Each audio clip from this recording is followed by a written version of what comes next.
katika maisha yetu. Sasa wakati huo wanaweza kuleta jaribu. Tutaangalia jinsi shetani aliweza kufanya wakati alikuwa anamjaribu Yesu. Yesu alidumisha ushikamanifu wake aliposhawishiwa. Kwanza, shetani alimchunguza Yesu. Yesu alikuwa amekwisha kumaliza siku 40 akifunga na kusali. Alikuwa na njaa. Shetani aliona ile. Anaona sasa mtu huyu ana njaa. Nitamjaribu namna gani? Angalia alivyosema katika kwa kuweza kumjaribu Yesu. Anamwambia, kwa kuwa huyu mtu ana njaa na ana uwezo wa kufanya miujiza, kamwambia, kwa kuwa kama wewe ni mwana wa Mungu, geuza jiwe hili liwe mkate na ule. Sababu alijua Yesu ana njaa, aliona ni kipindi cha kumpata. Lakini Yesu alipingaje kishawishi hicho na jaribu hilo? Kama tunaweza kuangalia katika Biblia zetu kwenye Mathayo sura ya 4 mstari wa 4, Yesu alijibu namna gani? Lakini akamjibu na kusema, imeandikwa, mwanadamu ataishi si kwa mkate tu, bali kwa kila neno linalotoka katika kinywa cha Yehova. Unaona kwamba alisema kwamba mwanadamu hataishi kwa mkate tu. Yesu alitumia andiko kwa kuweza kukinza jaribu la shetani. Lakini shetani hakusimamia hapo. Kwa kuwa yeye ni fundi, aliweza kuchunguza tena hali nyingine katika Yesu ili aweze kuitumia. Alijua mtu huyu amekuja, ametumwa na Yehova, ana uwezo mkubwa wa Yehova na atafanya miujiza mingi. Kwa hiyo akaweza kumpa jaribu lingine. Kama wewe ni mwana wa Mungu, baada ya kumpeleka kwenye mnara, jitupe chini. Sababu imeandikwa, Yehova ataagiza malaika zake, watakuchukua usiweze kuvunjika hata kujikwaa mguu wako. Sasa hapo Yesu aliweza kujibu tena kwa kusema hivi, mstari wa 7, Mathayo sura ya 4 mstari wa 7. Yesu akamwambia tena, imeandikwa, usimjaribu Yehova Mungu wako. Yesu aliona kwamba kwa kufanya hivyo ingekuwa kuweza kumjaribu Yehova Mungu. Kumbuka kwamba Yesu alitumia andiko kila mara kwa kuweza kukinza vishawishi vya shetani. Shetani hakukomea hapo. Alichunguza tena katika hali ya Yesu. Anaangalia, huyu si kweli kwamba Zaburi imeandika juu yake kwamba Yehova atampa ufalme? Sasa namna gani nikitumia hii njia ya kutawala au kuwa mfalme, huenda nitampata huyu? Alifanya namna gani? Alimwambia kumpeleka kwenye mnara, akamuonesha miliki zote za dunia. Akamwambia, haya ni mali yangu, ninaweza nikakupa wewe. Kwa jambo kidogo tu, fanye tendo la kuniabudu, kunipigia magoti, nitakupa hivi vyote. Sasa hapo alifikiri Yesu atatetemeka, akimbilie ufalme ambao anauona hapo hapo, kisha asahau ahadi ambazo Yehova aliweza kumpatia. Lakini Yesu amemjibu tena kwa namna hii. Kwenye mstari wa 10 Yesu alisema hapo hivi, ndipo Yesu akamwambia, nenda zako Shetani, kwa maana imeandikwa, Yehova Mungu wako ndiye unayepaswa kumwabudu, na yeye peke yake ndiye unapaswa kumtolea utumishi mtakatifu. Hapa Yesu anakinza tena jaribu la shetani. Yesu alipinga kwa ushikamanifu kila kishawishi cha kujitendea kwa fadhili, kila kishawishi ambacho shetani aliweza kumletea kwa kumwonyesha kwamba atafaidika papo hapo kwa kuweza kufuata mashauri yake.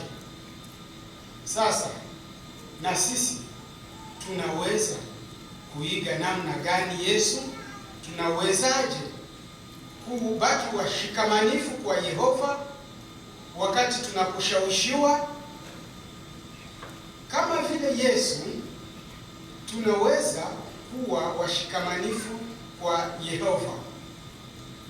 Yesu aliweza kutegemea maandiko, na sisi pia ikiwa tutategemea maandiko tunaweza kushinda vishawishi vya shetani. Soma kwa makini na kutafakari maandiko yanayohusu udhaifu fulani ambao labda unajiona uko nao, na kariri andiko hilo. Wakati kishawishi kinakuja, kumbuka andiko hilo. Acha tuchukue mfano wa jaribu au kishawishi ambacho kinatupata wote, tuwe vijana au watu wakubwa. Kishawishi ambacho kimeweza kuangusha wengi kati ya watu wa Mungu, labda kujaribiwa au kuwa na wazo la kukosa uaminifu kwa Yehova kwa kufanya tendo la ngono au tamaa mbaya. Kama unaweza kutafakari kila mara andiko la Wakolosai sura ya 3 mstari wa 6 na wa 7 ambalo linasema kwamba viufisheni viungo vya mwili vilivyo ndani yenu, kuhusu habari ya uasherati au uchafu au matendo mabaya. Na mstari wa 7 unasema kwamba kwa sababu ya jambo hili ghadhabu ya Mungu inakuja. Ukijua hilo, unaweza kushinda vishawishi. Tafakari na rudilia andiko hilo kunaweza kukusaidia wakati jaribu linapokujia, na utaweza kulishinda. Unapojaribiwa, sali kwa bidii ili uweze kupata Roho Takatifu ya Yehova. Tafakari jinsi utakavyomuumiza Yehova na kuharibu uhusiano wako pamoja naye ikiwa utajiruhusu uanguke katika kishawishi. Usijifikirie wewe mwenyewe. Kwa hiyo katika video inayofuata utaona jinsi mtu anavyoweza kuonyesha ushikamanifu anaposhawishiwa. Tufuate. Kwa maana nimesadiki kwamba wala kifo wala uzima wala malaika wala serikali havitaweza kututenga na upendo wa Mungu. Kwa maana nimesadiki.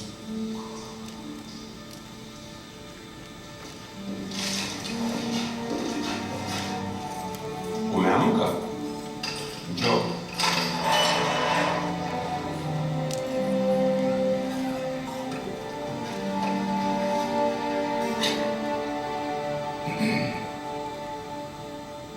Tuna habari kumhusu baba. Anaendeleaje? Atakufa, Sergei. Tafadhali, ninaweza kumwona? Hata unaweza kufanya zaidi. Unaweza kumchukua. Twende naye? Ndiyo. Mnaweza kuondoka na msirudi tena. Nahitaji tu sahihi. Hii ni nini? Isome.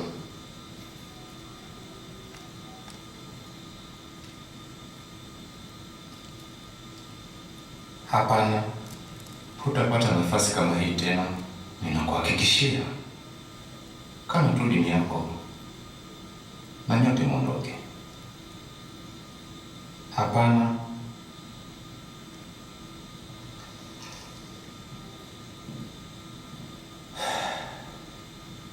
Hakuna atakayejua. Mungu wangu atajua. Mungu wako yuko wapi? anaweza kukutoa hapa, anaweza kukuokoa. Na baba yako umekuwa hapa kwa miezi 5. Ungependa iwe miaka 5? Niangalie. Kama hujipendi, mfanyie baba yako. Si unampenda? Si ndio? Thibitisha unampenda. Ninampenda baba yangu sana. Tunapaswa kumwonyesha Yehova kwamba tunampenda. Lakini Yehova zaidi. Na hata nini kitokee, nitamtumikia. Sawa. Unataka kumtumikia? Tumikie. Furahia miaka yako 5. Linzi, mtoe.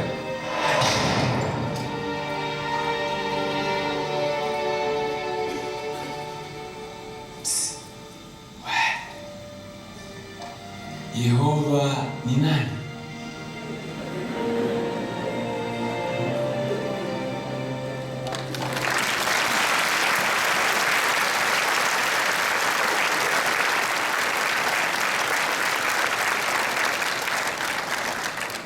Azimia kudumisha ushikamanifu wako unaposhawishiwa. Ingawa shetani anaweza kujaribu kutushawishi kupitia udhaifu wetu, hawezi kutulazimisha tuvunje ushikamanifu wetu. Kama Yesu, tunaweza kumpinga mjaribu. Ndugu Max atatoa hotuba inayofuata yenye kichwa uwe mshikamanifu kama Yesu unaposifiwa.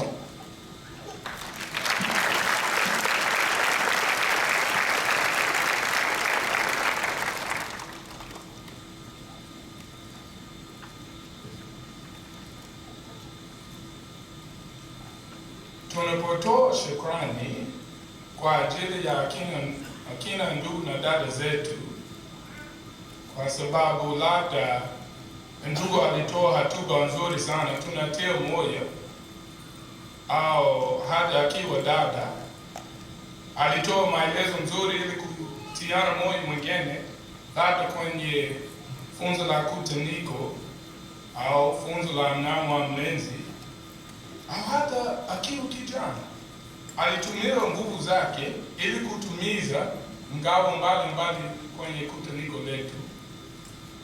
Kwa kweli, inayofaa kuwasifu mwingine kwa mnyofu, kuwachochea au kuwajenga. Hata hivyo, kusafiwa kunaweza kutokeza jaribu ikiwa tutazitawisha hisia za kwamba sisi ni bora kuliko wengine. Hisia hizo zinaweza kuharibu hali yetu ya kiroho. Kusafiwa kunaweza kufunua utu wetu. Andiko la Mithali sura ya 27 mstari wa 21 sehemu ya B ilionyesha kwamba mtu kulingana na sifu yake. Kwa hiyo swali la kufikiri ni, Yesu alidumishaje ushikamanifu wake aliposifiwa? Tuchunguze pamoja andiko kwenye Marko sura ya 10 mstari wa 17 na 18. Tuone mfano mzuri alituonyesha ili tuige tunaposifiwa. Marko sura ya 10 mstari wa 17 na 18. Inasema hivi: naye alipokuwa akitoka nje, mtu fulani akimkimbilia akipiga magoti mbele yake na kumuuliza, Mwalimu mwema, nifanye nini ili niurithi uzima wa milele? Yesu akamwambia, kwa nini unaniita mwema? Hakuna mtu aliye mwema ila mmoja, Mungu. Uliona mtu aliposifiwa Yesu alitendaje? Yesu hakujisifu kwa sababu kazi alizitumia, bali alitoa utukufu kwa Mungu. Na pia shauri lingine tunaweza kufuatilia kwenye andiko la Mathayo sura ya 23 mstari wa 6 hadi 11. Katika simulizo hizo tunaona kwamba Yesu aliamuru wafuasi wake kwamba msitiwe rabi au baba, mtu yeyote baba. Kwa nini? Kwa sababu mwalimu wao alikuwa mmoja, lakini wao wote walikuwa ndugu. Na pia baba wao alikuwa mmoja, yule wa mbinguni. Kwa hiyo Yesu alifundisha kwamba kutumia majina ya taa kuwasifu wanadamu sio mzuri kufanya. Kwa jumla, Yesu hakujitukuza kamwe. Namna gani kwetu? Au tunaweza kudumishaje ushikamanifu wetu tunaposifiwa?